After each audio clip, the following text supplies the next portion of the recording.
Well, hello. Hello. Welcome to the Buddy and Lisa Show, our first episode of 2026. It's been a little bit. It's been a little bit. I'm glad we're doing this. It's nice to have you with us today. Yes. We switch things up in our shows. Sometimes we talk about TV, sometimes it's movies, sometimes it's just general life stuff. And today we're going to talk about one of our greatest loves, and it's a topic we've covered in other shows, and that is books and our love of reading. Yes. And both of us, I think, have really dove back in. We didn't not read last year, but No. I know I'm no longer in school, so I feel like I'm a normal person and I have more time to spend, doing things I love, and it's been really, really nice, doing that. Yeah. And I know Storygraph, we both signed up for Storygraph, which is kind of like a Goodreads, and they had a streak challenge. Yes.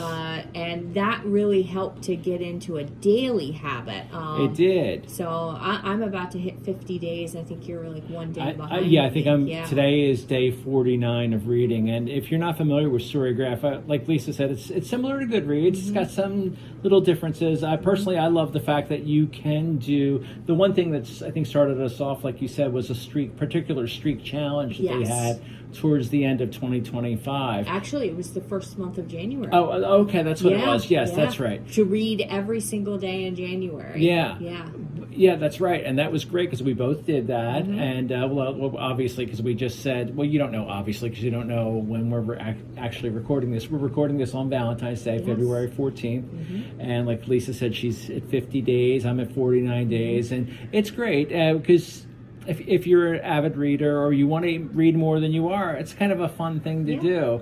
And it's not like you have to sit down and read a chapter every day. I think according to their rules, I think that's the great thing about it is you can create your own rules. But I think the minimum is 1 minute.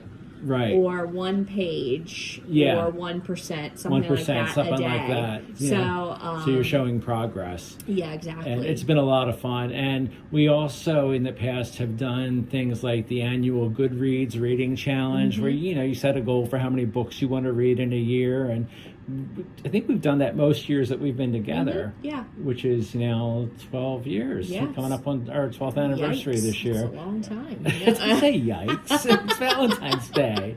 You're supposed to say woohoo or something. No, woohoo, indeed.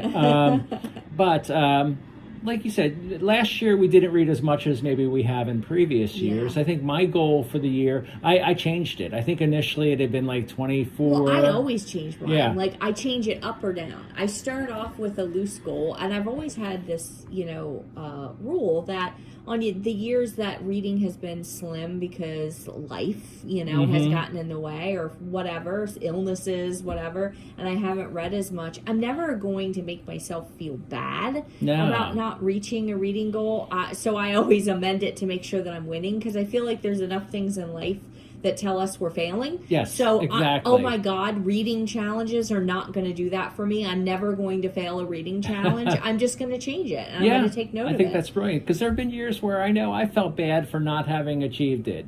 Yeah. I'm like, I should have been watching less Gilligan's Island and Three's Company reruns, but that's not true either. Enjoy yourself no matter what. And kudos to the people who read 500 books. I'm a slow reader. I savor books. I also do like TV, and there's nothing wrong with that. So and some of our friends, I'll give them shout outs, read so much. Like our friend Lauren Forey, who's a writer and a very avid reader. She reads so much. Our friend Natalie, who might be listening to this, she blows our numbers away. But it's not a competition. It's just a matter of enjoying yourself. However you do it. Yeah. And now we did set goals for this year, and I think we set the same goal, didn't we? 36. So I figure 3 books a month. But I think both of us are on. I'm 2 books ahead now. Granted, one of the books that I have read, which I just realized I didn't put on my little list here, it was a short story. But I'm also not going to not count that. No, I read it. It exactly. was like, almost 100 pages, Yeah. and it's a story. So, some years, that's the other thing. If you read some epic, like the year that you read Lonesome Dove, that was very long book. Some books take a while. Like, for example, there's one book that you just started, we'll touch on later on in the show, that I had read before, and that took me the better part of a month to read. Mm-hmm. And other ones, like the one that I just finished that we'll also talk about, that you have also read, took me just a few reading sessions. Yeah. Because I could just, it's a cliche, but I could not put it down. And that's why I got to be much more careful with super glue in the future. But now you understand what my life is like, dear reader.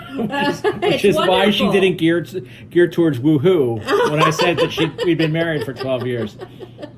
But why don't we get on with the show? Yeah, and actually talk about some books. Yeah. So do you want to? So we're going to talk about ones I think that we've read so far this year. Yes, I wrote down all the books that I have. Yeah. So why don't you go ahead and start, my love? So the first one, I say I read it this year. Technically, I finished it this year. But oh my goodness, it has become. First of all, I'm just going to preface this episode with saying I have had some banger reads this year. You have. Like, I have had almost one after another that have knocked it out of the park, which scares me with every one that I have because it sets up. I did have 2 DNFs. Which I never highlight here because I feel like that's for those who don't know, that's did not finish. That's just personal. I didn't connect with it. But anyway, so the first one that I finished, I literally finished on January 1st, was the 12 Topsy-Turvy, Very Messy Days of Christmas. Oh, And this was by James Patterson and Tad Safran. Which I feel like that's a food too, isn't it? Every time I hear him, I feel like I want to eat rice, and I feel like that has something to do with rice. But anyways, nothing to do with the book. So the 12 Topsy-Turvy, Very Messy Days of Christmas is such a fun holiday read, and I feel like it instantly became a classic. We have the Kindle Unlimited membership, and that's where I started reading it. But I saw when it went on sale that I went ahead and bought a copy just to make sure, because books come and go out of Kindle Unlimited. I was like, this is absolutely a book that I would want to read again. And I'm going to force Buddy to read it, I'm looking forward to it, actually. Season, maybe at the end of the year. But it's all about the Sullivan family, and they are kind of sort of a little lost. There's children, there's the dad's raising his kids, and he lost his wife, and they lost the mother, and as soon as she was gone, they never celebrated Christmas again after that. There were no presents, no Christmas tree, no other. So instantly, the dad kind of becomes the Scrooge. Mm-hmm. So you see kind of the themes that have tied to some of the historic, like, Christmas classics. And the kids, of course, I think understand because they grieve the loss of their mother too. Right. But they also are kids, and they miss presents, and they miss this Christmas spirit and all that. So they are kids, so they set out, they create a little mock dating profile for their dad. And he ends up kind of becoming very popular with this one person. And all of a sudden, after this, random weird things start happening. Every single day, for 12 days, a different Christmas gift arrives. And it comes from kind of a mysterious source, which then kind of turns into a tiny little holiday mystery to figure out how this is happening. But I would say most people, even if you don't like Christmas or celebrate Christmas, have heard of the what is the Christmas song? The 12 Days of Christmas. The 12 Days of Christmas. There's been so many popular versions of it over the years, even by like John Denver and the Muppets and others. So you like 3 turtle doves, or 3 French hens, 2 turtle doves, and a partridge in a pear tree. So these are literally the gifts that they are getting. like the first day, I love that. a partridge in a pear tree shows up. So you can imagine, if you go through the lyrics, just look at the chorus of that and look at what the buildup of those 12 things There are is. some interesting things that will be arriving there. And think about what the heck you're going to do with these things and how do you get out of it. So there were some legitimately laugh out loud funny moments in there, but it ultimately was such a heartwarming, endearing, inspirational tale. Yeah, it obviously dealt with grief and all that, but I mean, just kind of like the magic of the human spirit and kind of the magic of what holidays is, regardless of whether you're religious or whatever. The holiday season, if done right and looked at right, can be magical to anyone, absolutely. Anywhere.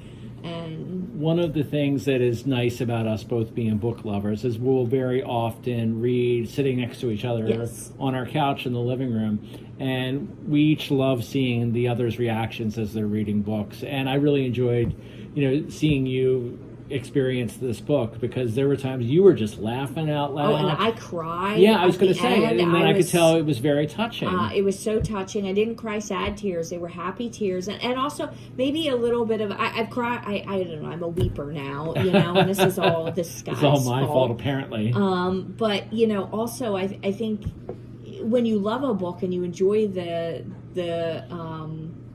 journey so much, when you get to the end, it's kind of like, oh, it's over. Yes. Like my friends are going to leave me and I just, oh God, I really enjoyed it, Yeah. So I can't recommend it enough. I know some people aren't going to like it. That's just the way every book is. But I just felt like it was such a lighthearted, fun, sweet tale, and I really, really enjoyed it. And I look forward to reading, kind of making this a tradition, and reading it every it's season. kind of fun to have books that you can read annually. Now, conversely, like that. and I haven't heard anything more about it, that is actually, I think it is slated to be turned into a movie.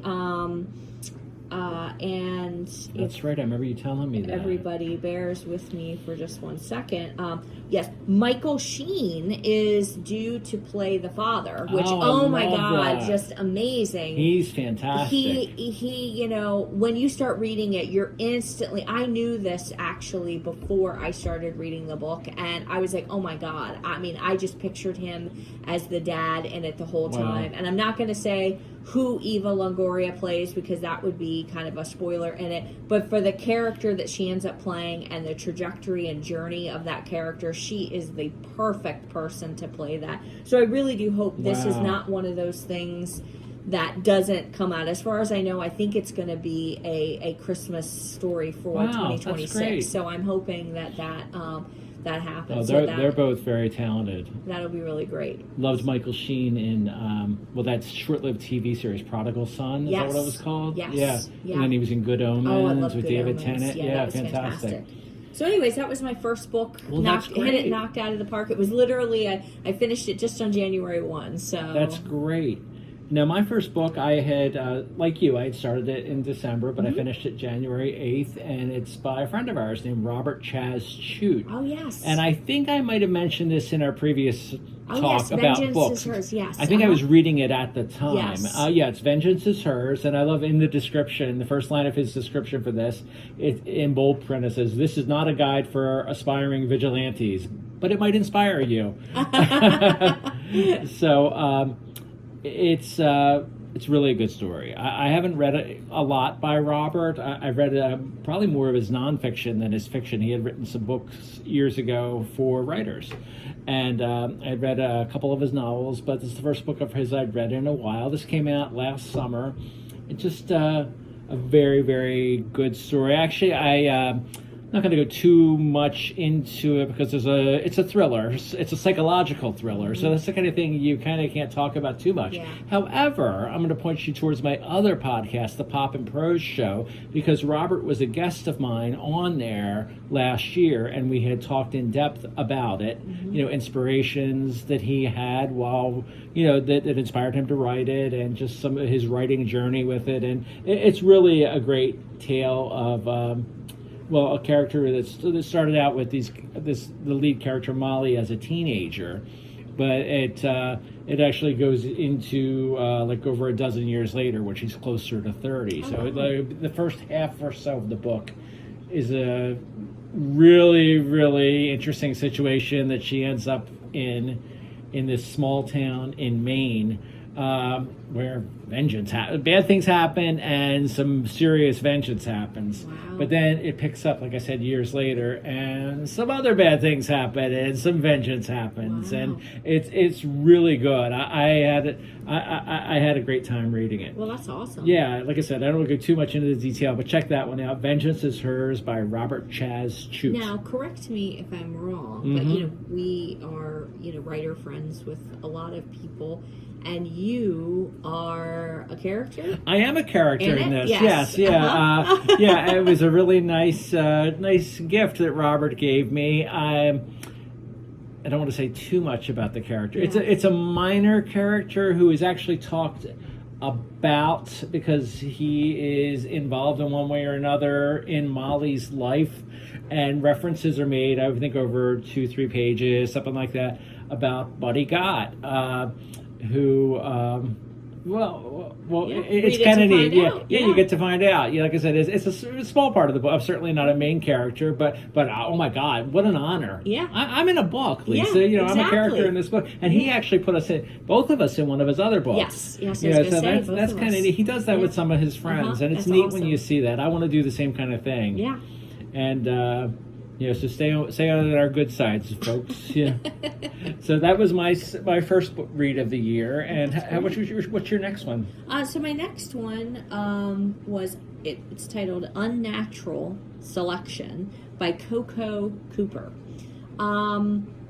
I can't remember exactly how this book came into my life. I'm pretty sure it was either BookBub or Kindle Daily Deal, and I saw it, and I looked at it because I hadn't seen it. It's a pretty simple cover, but it has like an outline of a dog, and I'm a sucker for animals, so I was like, let me see what this is about.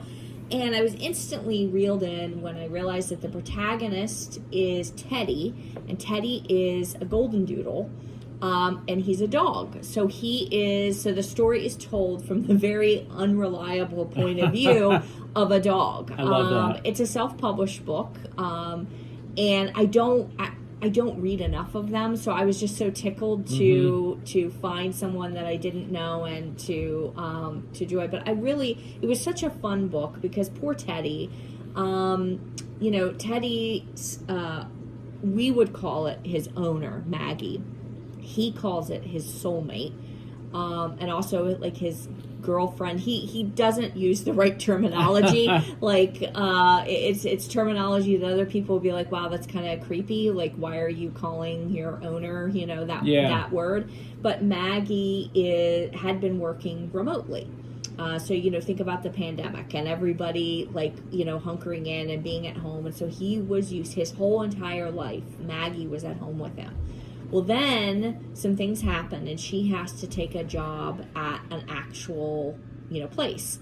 But of course, an actual location where she is leaving the house and going, and he is having tantrums. He thinks that she has been abducted, and she has a boyfriend too, which Teddy is not a big fan of at the beginning of the story. And it's just really this ridiculous, kind of funny, another legitimate, some laugh out funny moments of really good. This dog's kind of clever interpretation. I was like, what a fun thing for a writer to be able to think of life situations, but from the perspective of a dog, and think about I thought about our cat. We got Tomlin in the middle of COVID. Yeah. And exactly. I was at home for the first year and a half practically of his life. Yes, exactly. And then slowly started to go back into the office, and now it's just you here. But I mean, you're here. You know, it was an adjustment for him. Yeah, for me too. He doesn't I don't think he would do well with not having someone. No. So he would probably view it as, oh my God, where is she going? What's happening to her? And this is kind of what Teddy goes through. And I love that. He has the ridiculous things. He ends up having to, I don't want to spoil anything, but he does end up having to go to what he believes is school. but it's actually just doggy daycare where he goes and he meets all these really interesting, sweet dogs, and it's just so much more than just fun. I mean, even like what he learns about some of the dogs that are there at doggy day camp. Like there's a pit bull that had kind of an interesting, background, and it just kind of, I don't know, it's just a lot more than just a funny, cute little story. It was very funny. It had some good depth, and it was ultimately a really heartwarming, sweet story. And I hope, Miss Cooper, writes again. I would absolutely read another one of her books. So it was a lot of fun. Yeah, I enjoyed it quite a bit. I love just how unique that is. Mm-hmm. Really, yeah. I mean, from the dog's point of view, that's fantastic. And I might want to read that one too. Now this book was quite a journey. This book is called it's from 2014. It's Magnificent Vibration. It's a novel by Rick Springfield. Oh yeah. Oh God. Famous musician and actor Rick Springfield. Okay, you have to tell the readers the big mistake I made. There was a big mistake with this. With me. Well, after I was telling Lisa a little bit about the plot of this book, and I was just going to read the blurb for this. Let's start with that. Okay. Magnificent Vibration by Rick Springfield. This is the description from the publisher. Why are we here? What is love? Is there a Loch Ness Monster? Does God send text messages?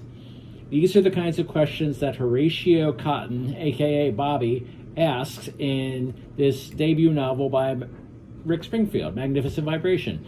After stealing a mysterious self-help book called Magnificent Vibration, Discover Your True Purpose from a bookstore, Bobby calls the 1-800 number scrawled inside the front cover, only to discover that he has a direct line to God.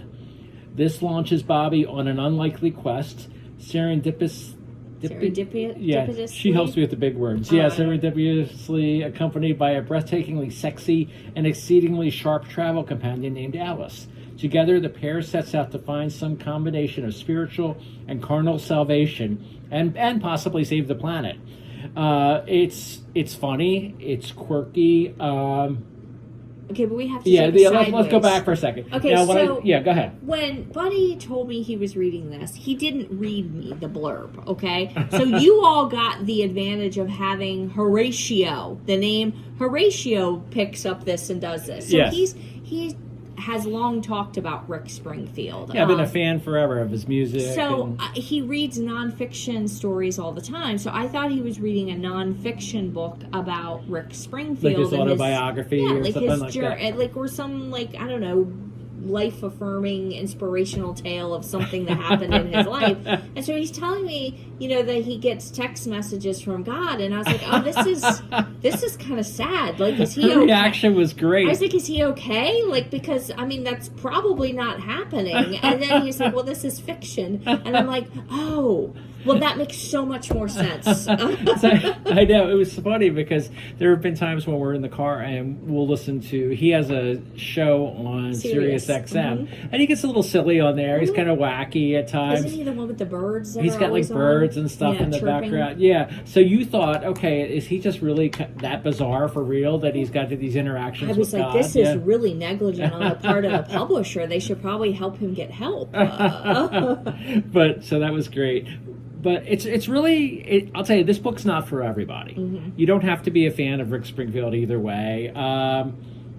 It doesn't have anything to do with his acting career or music. It's fiction, and I just read you the blurb. It's very unique, very creative. And now, what made it wonderful for me is I listened to the audiobook version of this, which Rick was the narrator of. And in addition to being a musician, Rick has been an actor on and off for many years. He was known probably first for being a regular on General Hospital in the early 80s. I actually did not know that. Did you not know that? Yeah, well, you were...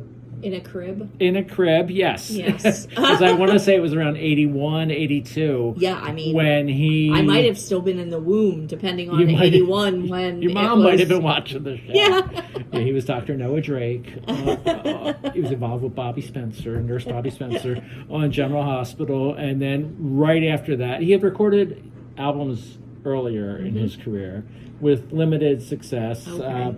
But then he had the hit Jesse's Girl, and everything kind of all took off at the same time. But I've been a fan of his music for a long time. He's also got a popular autobiography, which I have not read yet. I own it. I don't have the title in front of me. But this was, like I said, very unique, very, very quirky, very, very quirky. And also, I have to say, I want to put this out there as a warning, sort of, it's very crude in parts. There are parts where there's a lot of talks about sex. And this character's like, well, I don't want to say too much more, but just be prepared that there's a little bit of naughty stuff in there. But if you're looking for something different, you might want to check this one out, or at least read a sample or listen to an audio sample of it. I love the audio. And book. just remember, it is fiction, in case you get confused. Yes, like it me. is fiction. Yeah, Rick is, as far as I know, he does not have a direct. You don't have to go start a conversations with GoFundMe God. for him, Yeah. to get help. Yes. So that is my second book. That's awesome. Yeah. So my third book, and I know it's going to start sounding like I just maybe love all books that exist, which is not the case. I mean, I love and respect them, but I just have been I have been blessed thus far with the book gods, and I generally have had just great books. This was a book that I was really excited about. I ended up getting this from the library, and it is called The Wedding People, and I might butcher this woman's last name because I'm horrible at names. The author is Alison Espach. Okay. But it is, oh God, I loved this book so much. The protagonist is Phoebe. And Phoebe, the book takes place in Newport, Rhode Island. So our sister baby state. Yes, because we're in Delaware. So there's literally only one place smaller than us. So it's the tiny little speck next to us, not too far away. But anyway, so she goes there to this very lush, lavish hotel, and she's all dressed up in this beautiful, like, evening silk gown that's green. And she goes there because she has reserved for one night the penthouse, like, suite there. And when she arrives in the lobby, it is jam-packed full of people who are some of them are also wearing green dresses. Some of them are have their hair done. And I love the way that the author describes people. Like, she's waiting in line for a long time to get to the counter, and she's like high bun and neck pillow. Because she obviously doesn't know the names of the people in front of her, so she refers to them as high bun, somebody who has a bun in their hair at the top of their head, and neck pillow, someone who clearly must have just gotten off of a flight somewhere and had their neck pillow still around their necks.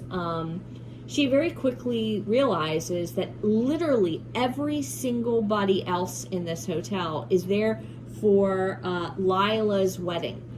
There's this huge wedding, and so some people, lavish wedding parties, will, buy out, like, basically the whole hotel, so it's just, for them. And apparently there was, like, a mistake, and somehow she was able to get this penthouse suite rented. So, of course, because all of these people are there for the wedding, she is then mistaken to be a part of the wedding party. So it is called, obviously The Wedding People. So it's about all the wedding people. And she ends up having a little bit of a run-in with the bride early on. And, Phoebe is not in a good place. And so this is where there is a little bit of a caution and a warning. If you don't like reading about suicide or you feel uncomfortable, there is some discussion and a minor maybe attempt at that. But Phoebe is kind of empowered, and as someone personally who has been in a dark place like that, there is something empowering about just being honest. Like, not having to pretend anymore. Because, I mean, honestly, if you get to that point, you're kind of done, right? Yeah. And so she's totally frank with this woman. The bride is flipping out over things, and they start having this conversation, and she's like, finds out that she's not a part of the wedding party, which she flips out about because she specifically told the hotel that she didn't want anyone else. And she's like, well, why are you here? And Phoebe looks at her and says, to kill myself. Wow. And she's like, wait, what? Wow. But then somehow this brilliant author was able to take this tender, kind of dark, sad moment and absolutely have humor and levity mixed in with it. And she's like, you've got to be kidding me. Like, this is my wedding day. Like, how could you possibly be doing this to me? It's funny because a lot of people would think that way. And and some people might think, oh, it's horrible for a person to be selfish like that. But, like you said, that's a wedding day. And this wedding is for a whole week. It's like this huge thing. People came here kind of like as a destination thing. And she's like, well, can you please just wait a week before you off yourself? Like, so not to give away spoilers, but Phoebe gets roped into all of these people. She may or may not attempt it.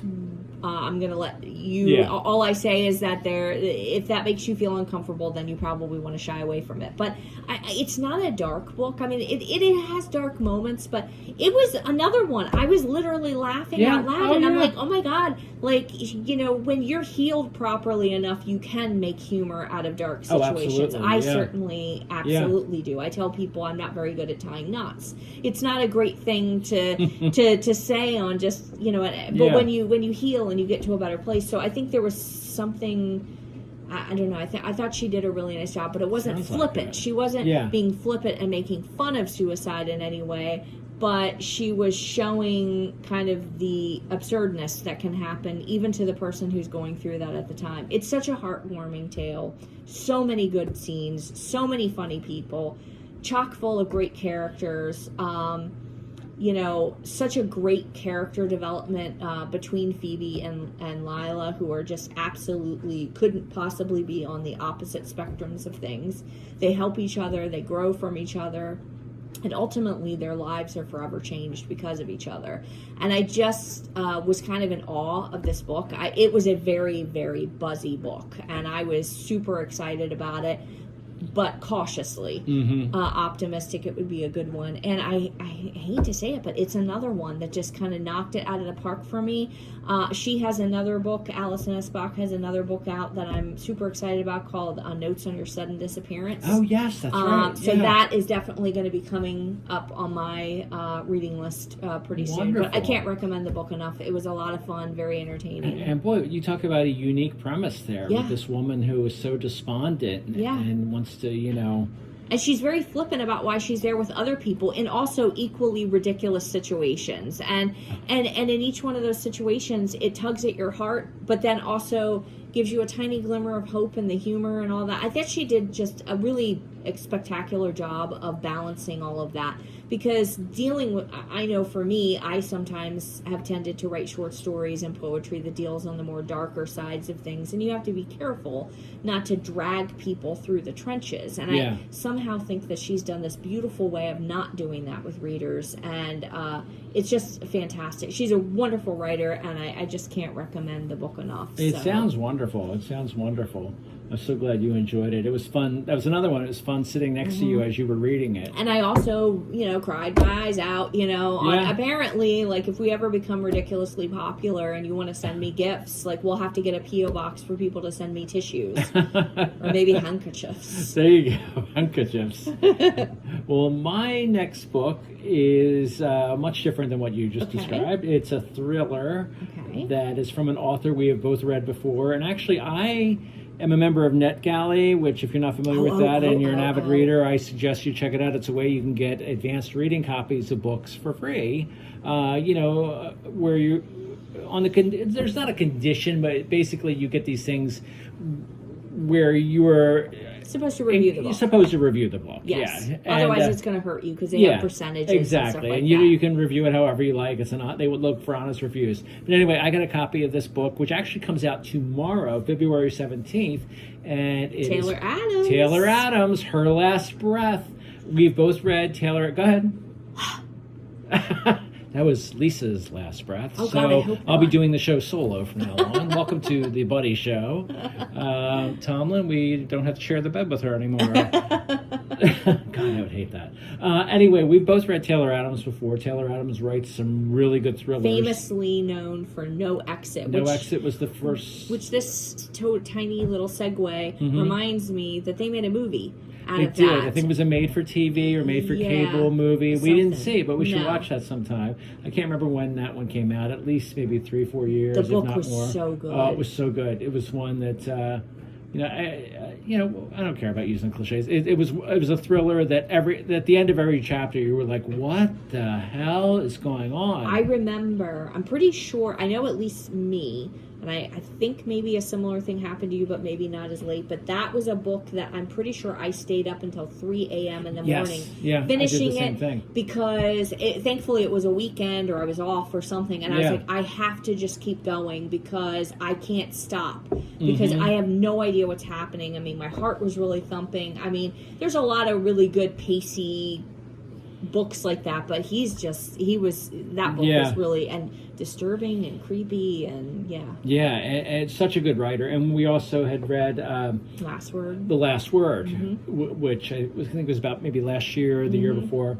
And then there's Hairpin Bridge, which we both started but got distracted, and I know I'm going to go back to that this year to go back to it. So this is his newest one, Her Last Breath, and I enjoyed reading the blurb on the other one, so I'm just going to do that here.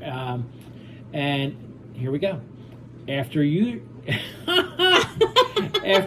of excuses, Tess has finally agreed to go caving with her best friend Allie. Their lives have diverged sharply since high school.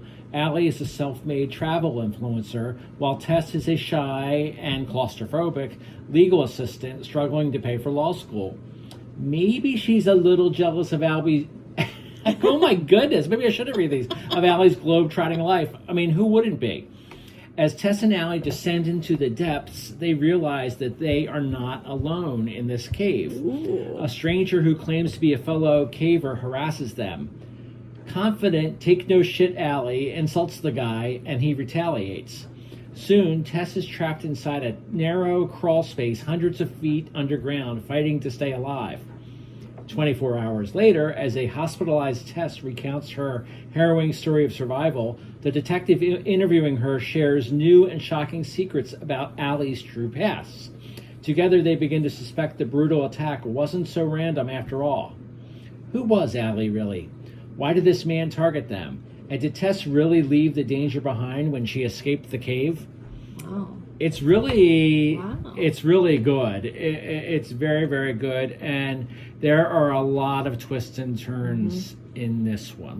Much like the other books that we've read by Taylor Adams, so many of the chapters ended with me just literally my jaw dropped and dramatically shaking my head and saying, what is going on here? Wow. I loved it. Like I said, it comes out tomorrow. If you like thrillers, I don't know, I guess to a degree a psychological thriller, you might want to check this one out. And if you don't if you're claustrophobic, beware. Maybe have an oxygen tank nearby, so in case you feel like you might be having your last breath. Now, personally, I don't know. I liked it maybe just a smidge less than I liked the other ones. But having said that, I would still put it probably close. If I had to give it stars, probably close to 5 stars, 4.5 maybe. 4.5, and that's I have no reason for that, but it's fantastic. My gosh, I hope I'm not making it sound bad in any way. It's wonderful. Yeah. You can't love every book evenly, though. I think for The Last Word in particular, I liked because it's centered around a writer and readers. Well, I feel like I instantly have a little bit of a connection to the character here because I work in law firms. Yes. So I feel like, maybe a lawyer was trying to steal her last breath, which I could believe. Love you all. But and like I said, it comes out tomorrow. It's quite intense, and it's a thriller. Yeah. Thriller's the perfect word for it. It's thrilling. Yeah, it's very thrilling. I'm excited. I have that on my smart tag notification on Libby. Oh my God! If you are a avid reader and you can't afford spending $67,000 a year on books, and you have aside from going to the library and getting the physical book, for those of you who under a rock who don't know, most libraries, I think all libraries, have a way for you to connect your library card to an app called Libby. Yeah. And if you have a Kindle, and I think it works on Nook and Kobo too, you just have to do it differently. You can read, ebooks from the library on there, it's amazing. It's just such a great thing. So I have that on my smart tag. So as soon as that comes out, I will try to be the first or second in line to get that. Very, very entertaining book. Well, that's awesome. So next for you, my book sounds like a snack, but it's not. It's called Almond. Oh yes, You probably would not want to eat this almond. Everyone's going to get sick of me with this episode because I'm going to be like, well, here's another one. Here's another one that knocked it out of the park. It is, and you talk about me about ready to butcher a name, and my sincerest apologies to everyone. The author is Won-pyung Sohn, and the translator is Sandy Lee. That's much easier. If I remember correctly, this is a Korean novel. I do love a lot of Japanese and Korean books, and so this one had been on my list. This is also another one that was on Kindle Unlimited that I took advantage of. And I'm going to butcher another name, which is the protagonist, which is Yeon-jae. And he is born with a condition that I'm actually not going to pronounce on here because it has a component that sounds like a device that Amazon sells that turns your lights on and off. Oh. So we don't want our lights turning on and off. She will start talking and then won't shut up. So I'm just going to say this condition that he's born with, he has a difficulty in identifying emotions and expressing them. So he's kind of confused with that. And the reason why the book is called Almond is because the portion of the brain that controls those emotions looks kind of like an almond on there. So that's where that all ties into place. And his are underdeveloped. That the amygdalae, I think is what they're called, are underdeveloped. And so he struggles with that. And he really has this interesting childhood where his mom and his grandma work really hard to try to teach him emotion because they're worried that he is going to be weird and special. And his grandma actually kind of makes a funny thing. She calls him her weird little monster, and she doesn't mean it from a mean place. She means it from a sweet place. It's like you're my little monster type of thing. And a lot so of us do that kind of there thing. are like sticky notes all over their house. It's like where the mom's reminding them, like, if somebody is threatening you, run away as fast as you can in the opposite direction. Because think about it. If you don't understand how to perceive a threat because you don't feel anger. He doesn't feel anger. He doesn't feel fear or any of those sadness things. or fear or anything the way other people do. You could put yourself in harm's way. So they try to teach him. And they also try to say when someone, like, mimic people's emotions. If someone is laughing, laugh with them. If someone is sad, show empathy. And they try to teach him all these things. And he, unfortunately, has a lot of trauma in his life. There's a lot of things that happen. And, oh my God, there are some characters, and a particular other young boy called Gott, I think is how you pronounce it. Again, my apologies to everyone, everywhere, all the time. That... oh, you really just don't like him, and but there's a point to all of that, and I think there's so much humanity tied up into this story because it's so much more than just a coming of age tale. Because to a certain extent, even those of us who don't have issues interpreting or expressing emotion, we all still have to learn to a certain extent how to do it effectively in life, right? So, but it's so much more than that. It's kind of like forcing the reader through this character who doesn't understand these things, he of course keeps people close to him that other people would be like, why would you do that? That person's being a jerk and they're being mean, but he doesn't interpret those things. And to a certain extent, I think there's a little bit of a lesson to all adults and humanity at large, which is we're always going to be around people that we don't particularly maybe like at first, or that we judge either accurately or unfairly. And I think while certainly you shouldn't be forced to always have people that you don't cling and vibe with all the time, there are certain circumstances in life where you need to, and it behooves us to learn to do it. And I thought that it was just such a wonderful way of doing this. And I have to say, like, the woman who wrote this, I love reading the author's notes. I mean, admittedly, I kind of skimmed through all the thank yous and everything to the 987 people that I don't know who they are.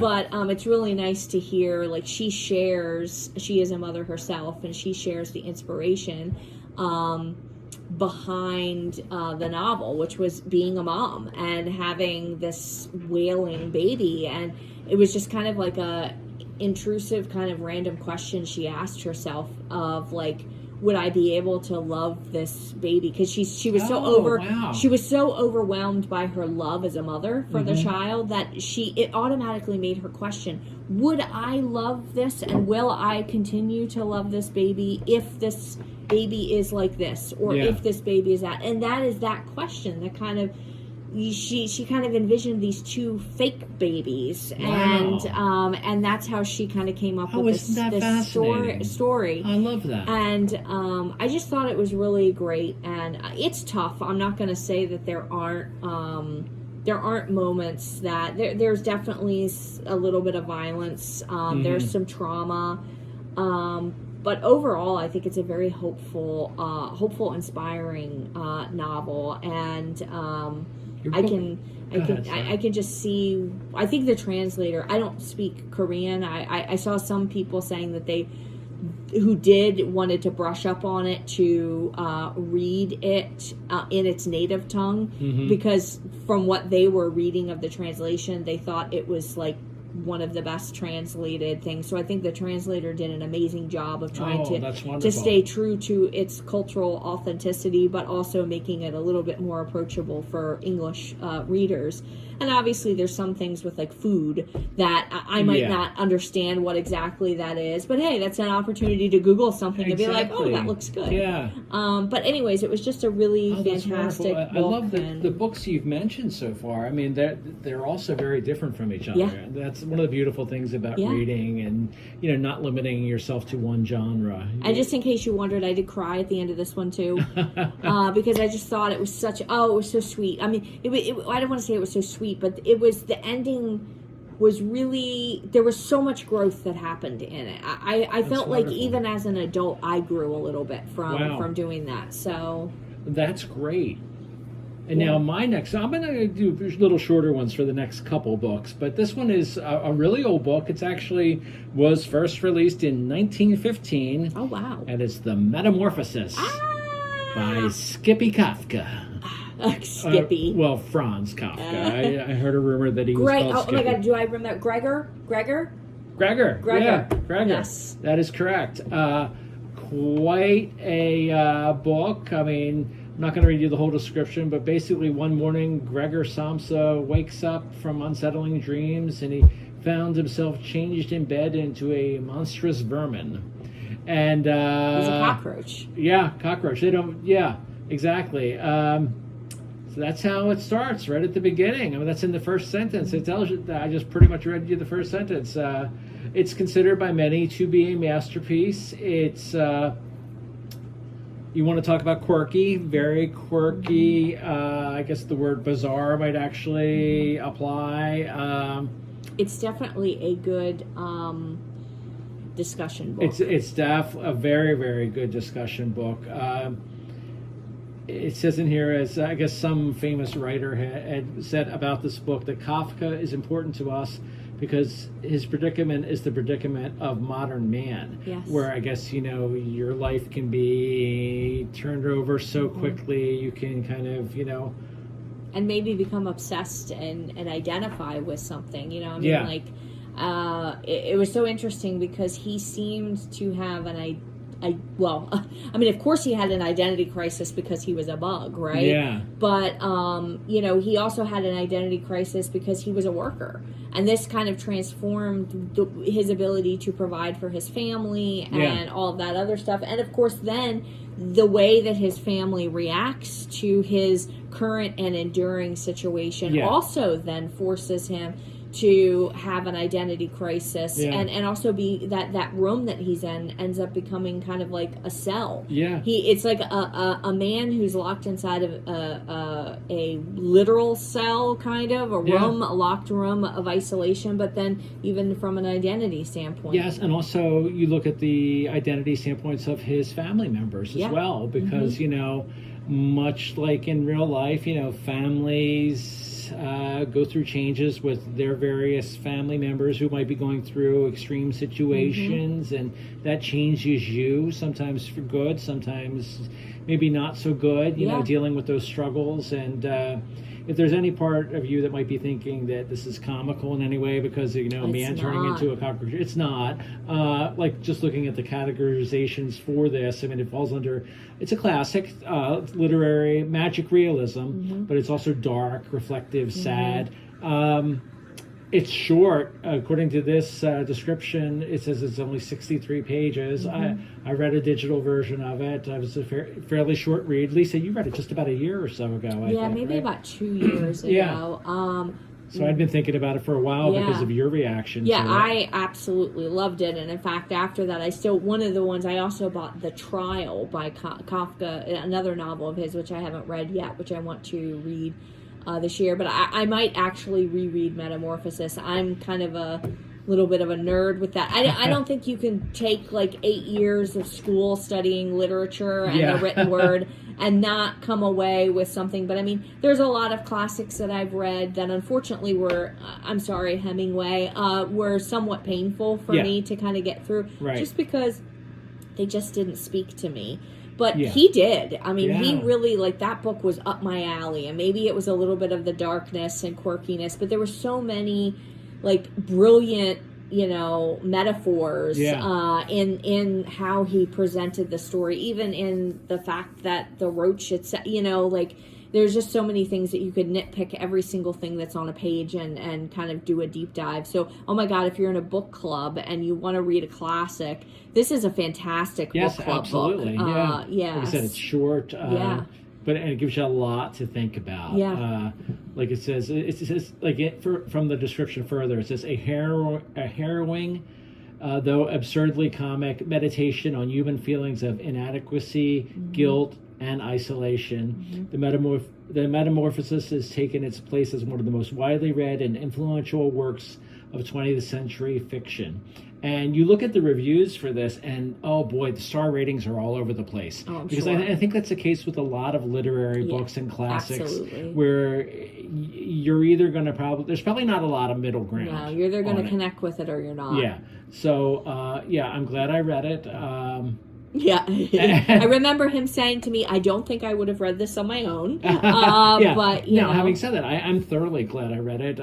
I say now that I probably wouldn't reread it, but who knows? It's the kind of thing that I might even love even more. I think I gave it, in my starred review, I think I gave it 4.5 stars. I feel like it's one of those books that might actually be good for people to read during different seasons of their life. Because some of those type of introspective kind of, books are good for you to re-examine when collective you, as you grow as a human being. And that's kind of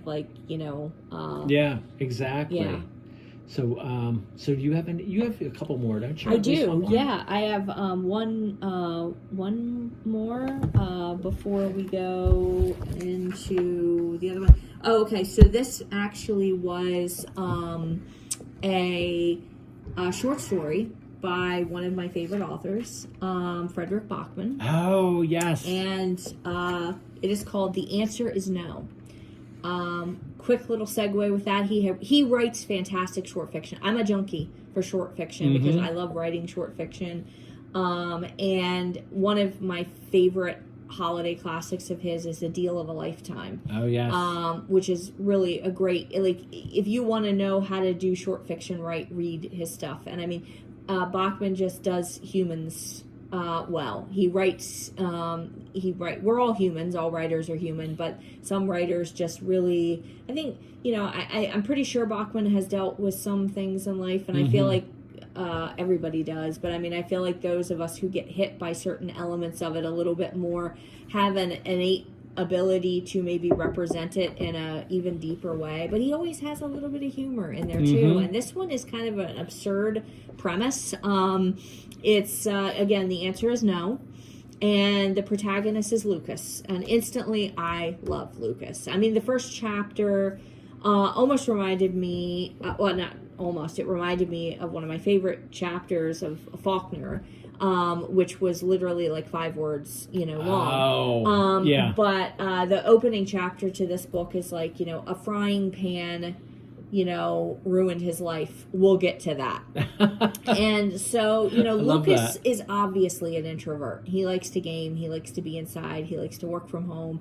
If you are an introvert, you are instantly going to be laughing and connecting with Lucas at the front of it. And if you're not an introvert, you're going to be like, oh, these sad people, they should probably get out and interact with people more.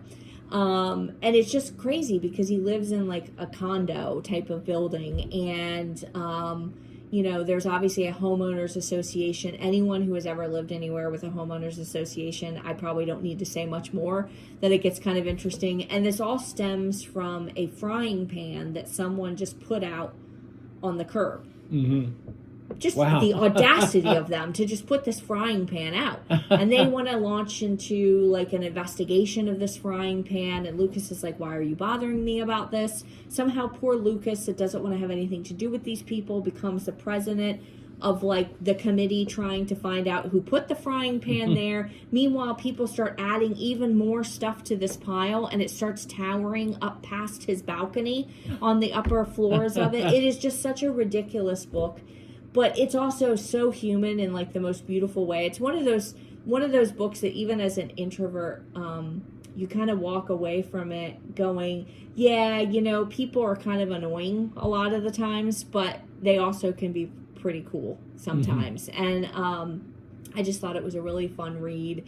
Again, a lot of laugh out loud moments. Oh, yeah. She was laughing a lot. I devoured it. Again, it's a short story. Yeah. I want to say it was like maybe 68, 70 some pages, something like that. I still haven't read him, and I keep meaning to. I started reading Anxious People, a novel from at least maybe a year, 2 years ago. Yeah, you did see A Man Called Ove. I saw the movie. You saw the movie, but you didn't read the book. But the book is great. Yeah. So. I think they changed it to Otto, didn't they, for the movie? Because it was an American movie with Tom Hanks in it, and I definitely want to read him soon. And I think maybe I'll start with that short story. Yeah, it's really, really great. That's great.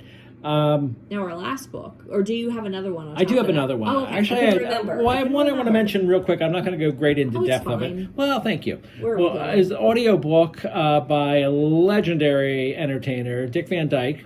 And it's called 100 Rules for Living to 100, An Optimist's Guide to a Happy Life.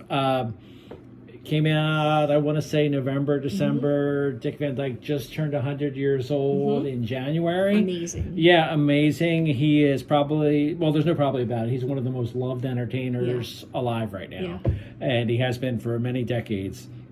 And I listened to the audiobook of this, and he actually did not do the narrating for it. But he speaks very briefly at the beginning of the introduction. But then the rest of the book is read by Tom Bergeron, who is known for hosting many TV shows over the years, most famously Dancing with the Stars for the bulk of the time that it was on the air.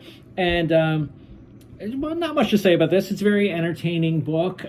He says right at the beginning of it that this is, despite the title, it's not a list of 100 specific rules. He shares pretty much his adventures through life and the different experiences that he's had. And he said, it's not, he goes, don't hold me to it. It's not exactly 100, but it may even be more. He didn't count them up. But each chapter is it kind of covers a different lesson or a rule for living to have a happy life. For example, one is, I'm paraphrasing the names of the chapters, but it'd be like the importance of having a good friend. And he'll talk about, it's all about his relationship with the late Carl Reiner, who was the creator of the Dick Van Dyke Show. And he became one of his best friends. He was a producer. He was a writer. They were good friends up until Carl's passing, which I think was just in the past decade. And he also thankfully lived to be very old, but just and so that's a thing there. He talks about it's almost entirely about his showbiz career. He talks about the Dick Van Dyke Show. He talks a lot about Mary Poppins, Chitty Chitty Bang Bang, different movies that he's been in, including the most recent one, I think it was Return of Mary Poppins or Mary Poppins Returns, which we liked a lot because he played a role in that. Decades after he was in the original. And another chapter is like, be friendly with your landlord. And it's about the fact that one of his TV shows was run by a production company that was headed by Lucille Ball. Oh, wow. And basically, he talked about his relationship with her. And because he had such a good friendship with her, who was technically his landlord in some ways, that benefited him in some ways. So he ties it into, things that we can relate to, even though our lives are so much different than his. Very entertaining. Tom Bergeron did a fantastic job. Doesn't sound exactly like Dick Van Dyke, but he has his tone down where it was seamless for me to believe that I was listening to Dick Van Dyke's story. Oh, that's awesome. Told by Tom. So very entertaining.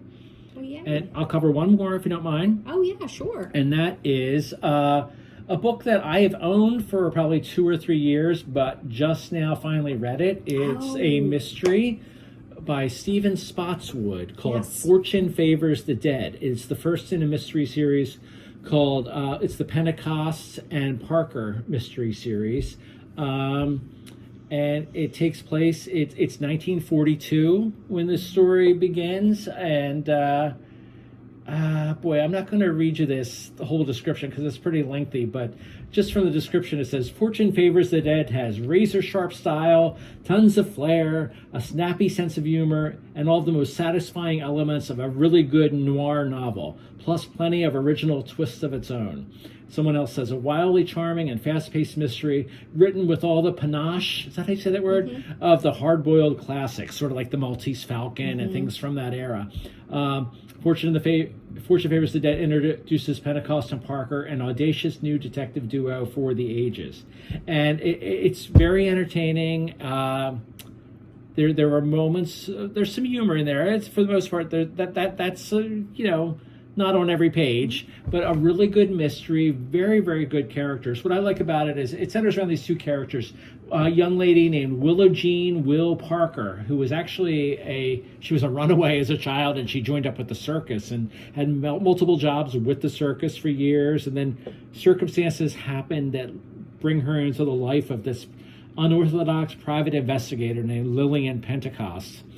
And she actually goes to work for her, and she becomes sort of like her, I don't know if sidekick is the right word, but sort of becomes like her right-hand man, right-hand woman, where she actually becomes an investigator too. And she's, in some ways, it's reminiscent of, there's a popular PI series from, I think, the 1940s, 50s, and for decades later, it was turned into movies and TV shows called Nero Wolfe, where Nero Wolfe was the great mastermind detective.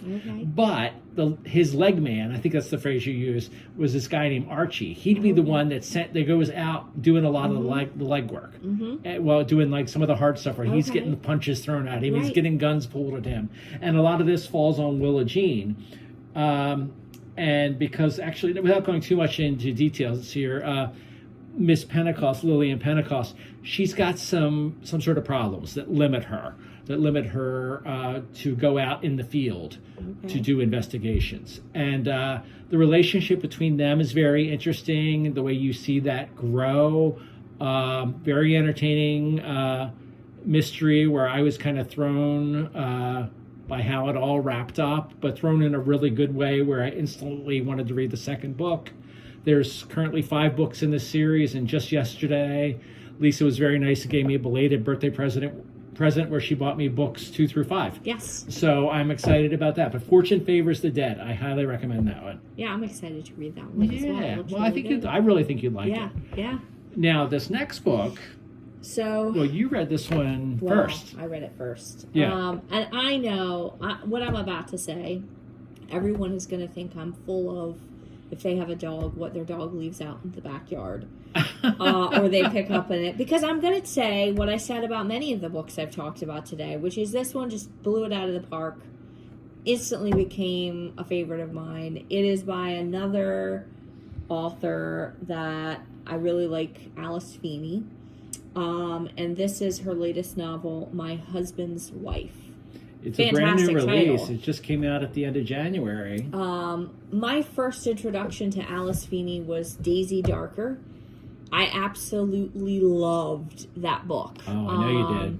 So kind of like a locked room mystery. I mean, it wasn't like people were sequestered to one thing, but it's like it takes place on a place that you can't get to until the tide. It's contingent. Your ability to leave is contingent on the tide going down. So, anyways, this book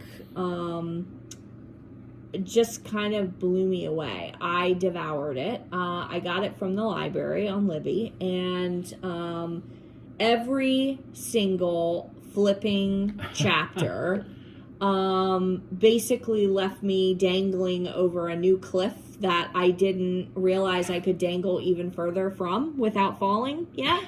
And it kind of takes place, the whole premise of it is this woman, and that's how the book opens, is a woman, Eden Fox, is out for a run. Yeah. And she comes back to her house, and she goes to put her key in the door, and it doesn't work.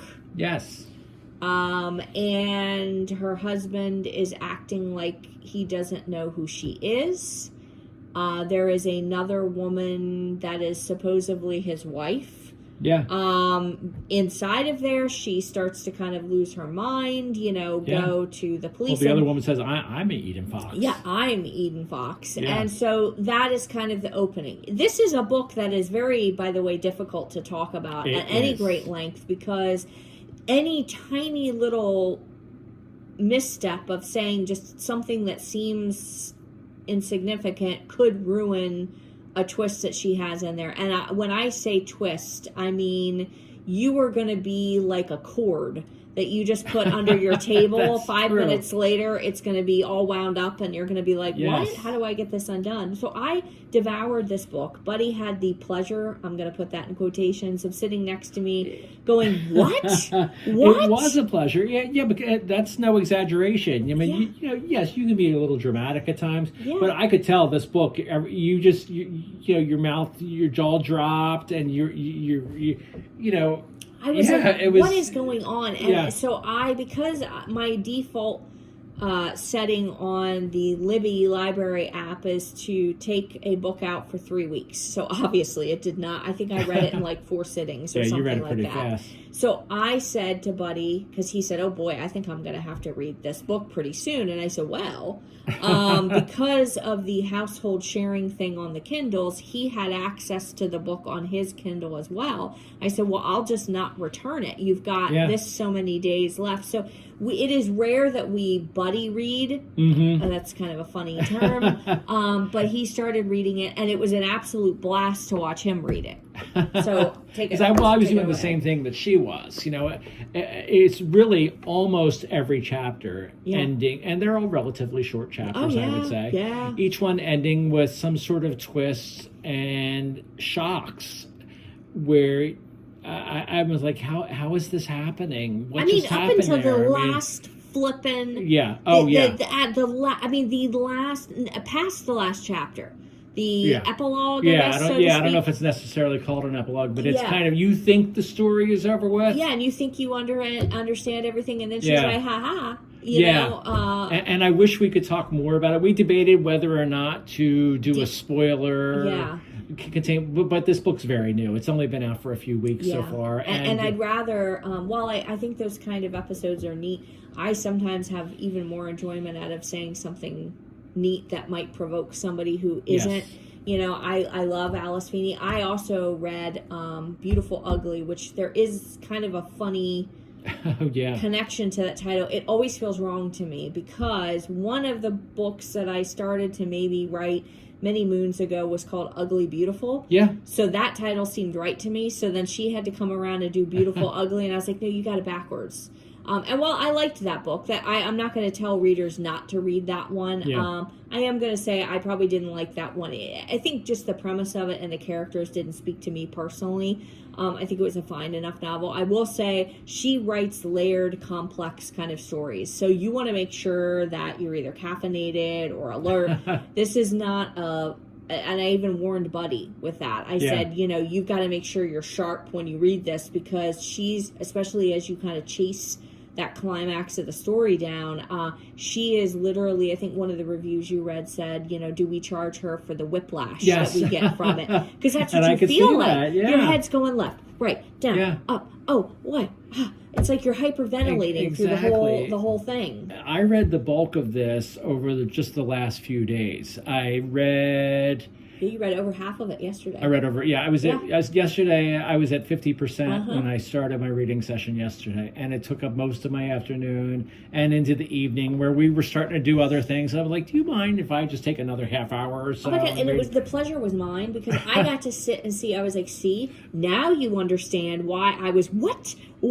Taking deep breaths and sighing and exactly. You were seeing what I was seeing when I watched you read. And of course, I had to be very careful. I couldn't really say anything, because I couldn't remember exactly where certain things showed up in the story. So I'd be like, well, what just happened? I know, it was fun, because she was seeing my jaw drop, and it's like, oh, what just happened there? Yeah, and as you got to the end, you were like, oh wow, this is really a great thing. And then I loved it. It got a slow clap at the very end of the last page. She's like, that's a good book. Yeah. That's a 5-star book. And I don't know if I've said it already, but I have never read Alice Feeney before. And I will definitely read some of her older books now. I know there's one that...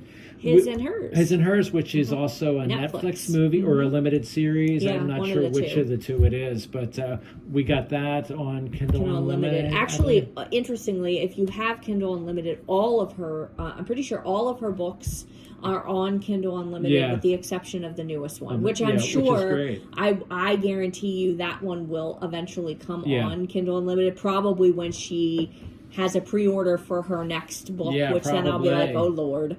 What a journey that one was. And it's such a good book. It is. And we'll end with what we're both currently reading or listening to. I'm actually near the very end of another audiobook. It's an autobiography, but also I don't know, I guess you could say it's it's definitely a humorous book. It's made me laugh a lot. But it's by Colin Jost, who is probably best known for being, the husband of Scarlett Johansson, but also for many, many years he has been the head writer of Saturday Night Live and also the co-host of the Weekend Update segment. I did not every know week. that he was the head writer. Yeah, he started it. He was a writer for. I didn't know that until I read the book either. Wow. He was a writer for many years. Then he became the head writer, and then eventually he'd already been with the show. Over 5 years, I think, before he was doing Weekend Update. I am unpopular opinion. I don't particularly care for Saturday Night Live, at least in more modern versions, because I don't find it that funny most of the time. However, I absolutely love his segment. Oh, him with Michael Che. Yes. It's great. Yeah, I don't know if I said the name. A Very Punchable Face is the name of the book. Yes. And it's really funny because it talks about his early years growing up in Staten Island in New York, about his family, experiences going to school where this shouldn't be too much of a shocker because I think it's the case with a lot of comedians and entertainers where he was a bit on the nerdier side for many years, and then he went to Harvard. He talks about his experiences there. That's and then, amazing. of course, Saturday Night Live. And I'm almost at the end of that. I'm less than an hour away from finishing the audiobook of that. So that's been, I knew I would probably like it because I liked him on that. I've been devouring it. So much so that I was like, hey, you got to get around to that library book. You got 6 days left. Right. And then just this morning I picked up a Dean Koontz novel, which, gosh, I can't even remember the name of it now. Yeah. But I haven't read him in a while, so that'll be my next fiction book. Now, funnily enough. I think funnily enough. I said that, we kind of buddy read the Alice Feeney book. Yes. So, I often chuck a lot of books at Buddy. I'm like, hey, read this. It's great. Read this. I'm great. I clearly pick out great books. Read this. And, contrary to what I would like for him to do, he has his own opinion and desires in life. So he goes off and reads books he wants to read. So because he did read this one, I was like, well, I owe him one now. So one that he has really loved recently that he kept saying, come on, you got to read this. I think you're really going to like it, was Mr. Mercedes by Stephen King. Yes. So yes. I started that. I read the very opening chapter, which is pretty deep, pretty chapter. Dark, and I'm committed to it. So I'm really excited to dive into that. So that will be fun because you will get to see me have reactions to something you read, and then we get to talk about it in greater length. And you finished the whole trilogy. I did. It's called the Bill Hodges trilogy. Mm-hmm. It starts with Mr. Mercedes, then it is Finders Keepers, and then End of Watch. I was about to say the last one's Losers Weepers. That would be something, huh? And then one of the characters from that series has gone on to be in multiple other novels by him. Holly Gibney. I was so close. Yeah. So, including one, I think even last year, which I'm drawing a blank on the title of. One is simply called Holly, which she's been in multiple books. So, I'll be curious to, see how you feel about Mr. Mercedes. I enjoyed those 3 books quite a bit. Now, I know we went a little over our, time thing, but whatever. You guys can pause and do whatever you need to and come back to it. Exactly. But we do have to go now because we have our master, which is this black and white furry cat that's very cute, but he's very demanding. And he is standing next to 2 empty bowls and staring at us like, are you done yet? So we have to stop. It's 5:05. You usually feed me dinner number 1 between 3:30 and 4 o'clock. God forbid if he ever has to stay over at the vet. The instructions they're going to get, they're going to hate us. They're going to hate us. They're going to be like, okay, well, you get to pay an extra $30 They're going to charge us double or triple. Yeah.